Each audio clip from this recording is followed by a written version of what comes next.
Good day, everyone. Welcome to our very first lesson. It's the introductory part of our course. So, for today, here are our learning outcomes. Number one, to define analytical chemistry. Second, to identify the role of analytical chemistry in the development of science. Third, to classify quantitative analytical methods and to identify the steps in a typical quantitative analysis. So let's start with a definition. Analytical chemistry is the science of obtaining, processing, and communicating information about the composition and structure of matter. It provides the methods and tools for insight into our material world. Questions like, is there gold in the unknown mineral ore?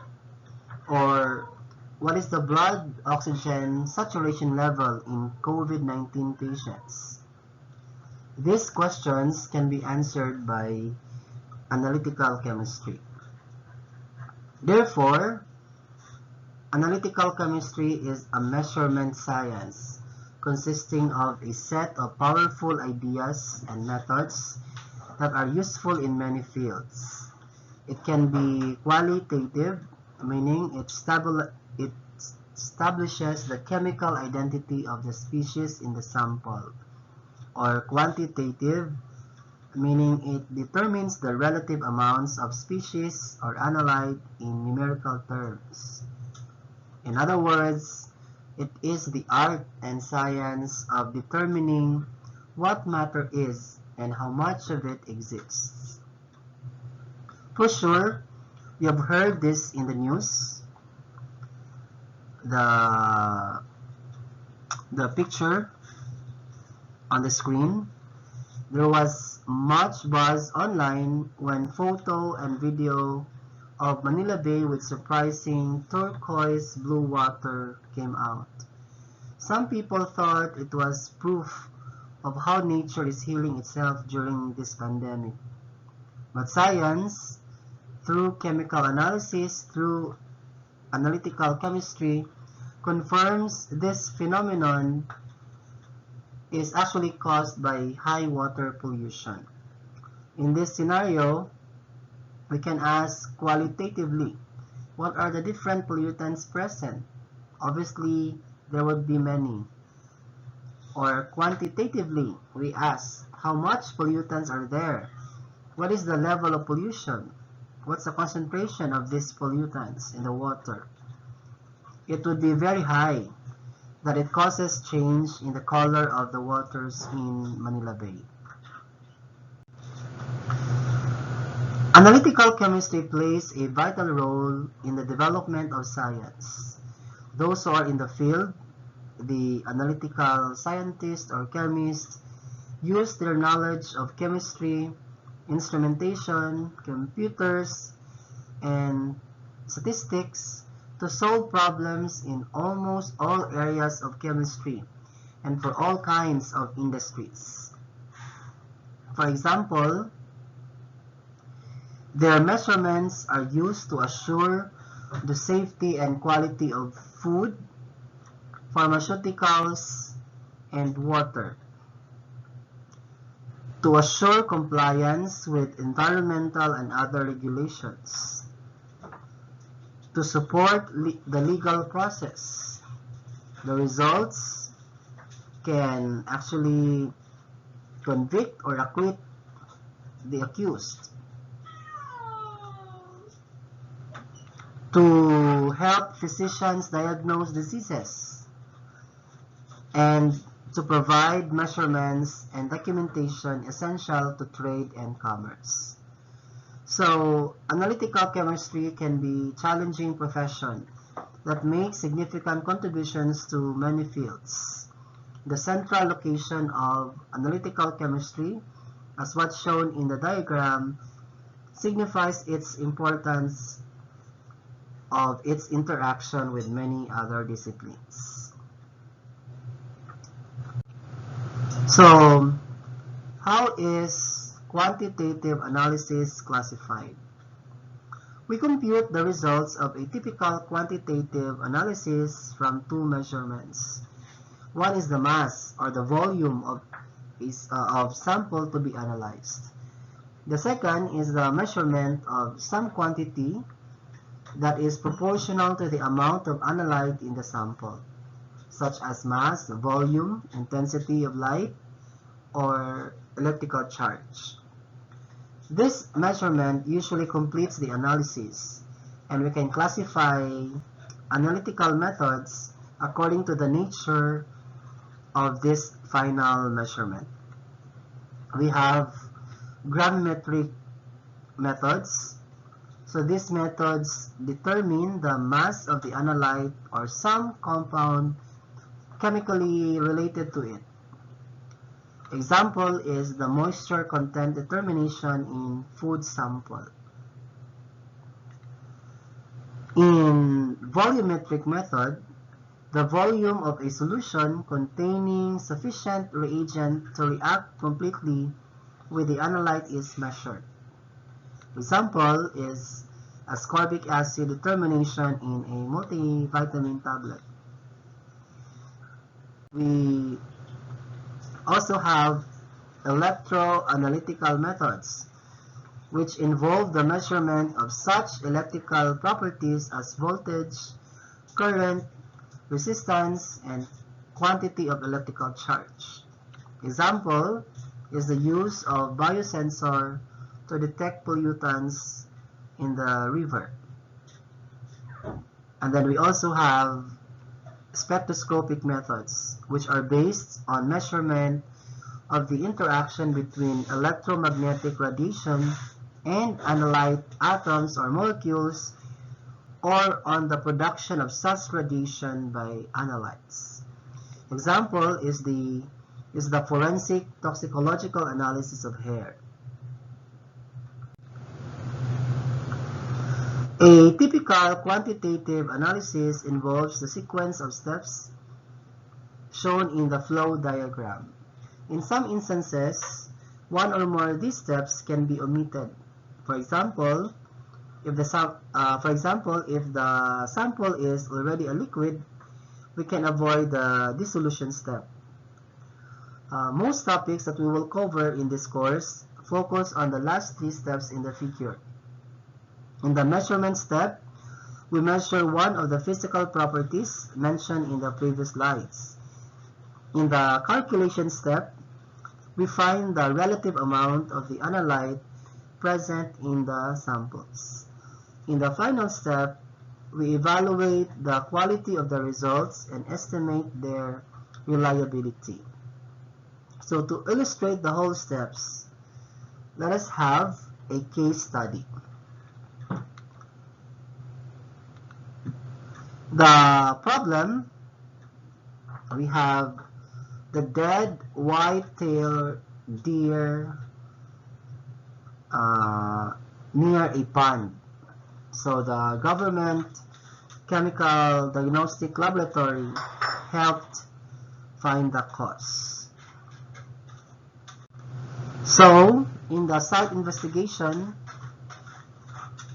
and through careful visual observation around the site, the investigator observed that the grass around the nearby power poles were wilted and discolored. The probable reason is the herbicide used on grass. Herbicide contains arsenic in a variety of forms. It is very soluble in water. So let's start with the steps. The essential first step in any quantitative analysis is the selection of a method. The levels of accuracy, number of samples, and complexity or number of components in the sample are the major considerations. The selected method usually represents a compromise between the accuracy needed and the time and money that are available for the analysis. For our case, the standard method chosen is from AOAC, Association of Official Analytical Chemists. As a leader of analytical excellence, AOAC provides the platform, processes, and scientific rigor that enable industry and regulators to keep our food and environment safe. The method involves the distillation of arsenic as arsine, which is then determined by colorimetric measurements. And then the next step is acquiring the sample. The sample is the obtained small mass of a material whose composition accurately represents the bulk of the material being sampled. It becomes challenging if sample is very large and heterogeneous, or if it's biological. This part is considered the most difficult step and the source of greatest error. If the sample is solid, we just grind it to decrease particle size, mix to ensure homogeneity, stored and dried just before start of analysis. If the sample is liquid, we just store in a closed container, so preferably in the ref. If the sample is a gas dissolved in a liquid, so we just keep inside a second sealed container. So back to our case, in this step, the deer will be dissected and its kidneys removed for analysis. These kidneys are cut into pieces and homogenized using a blender. The next step is defining the replicate samples. Replicate samples are portions of a material of approximately the same size that are carried through an analytical procedure at the same time and in the same way. Replication improves the quality of the results and provides a measure of their reliability. Quantitative measurements on replicates are usually averaged, and various statistical tests are performed on the results to establish their reliability. On to our case, 3 10-gram samples of the homogenized tissue were placed in porcelain crucibles and dry ashed. Dry ashing serves to free the analyte from organic material and convert the arsenic present to As2O5. On the other hand, samples of the discolored grass were treated in a similar manner. So once we have prepared the sample into solution and converted the analyte to an appropriate form from the measurement step, the next step is to eliminate substances from the sample that may interfere with the measurement step. For our case, arsenic can be separated from other substances that might interfere in the analysis by converting it into arsine. The solutions resulting from the deer and grass samples were combined with thin solution and a small amount of iodide added to catalyze the reduction of arsenic acid H3ASO4 to arsenous acid H3ASO3. It is then converted into arsine AsH3 by the addition of zinc metal. The entire reaction was carried out in flask equipped with a stopper and delivery tube so that the arsine could be collected in the absorber solution to form a color complex compound. This arrangement ensured that interferences were left in the reaction flask, and that only arsine was collected in the absorber.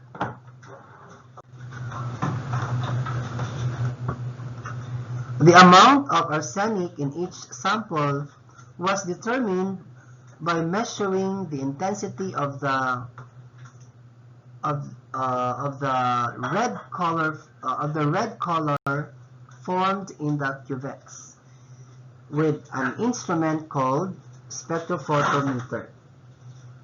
Highly colored complex of arsenic was found to absorb light at a wavelength of 535 nanometer. A spectrometer provides a number called absorbance that is directly proportional to the color intensity, which is also proportional to the concentration of the species responsible for the color. Computing analyte concentrations from experimental data is usually relatively easy, particularly with modern instrumentations, calculators, or computers.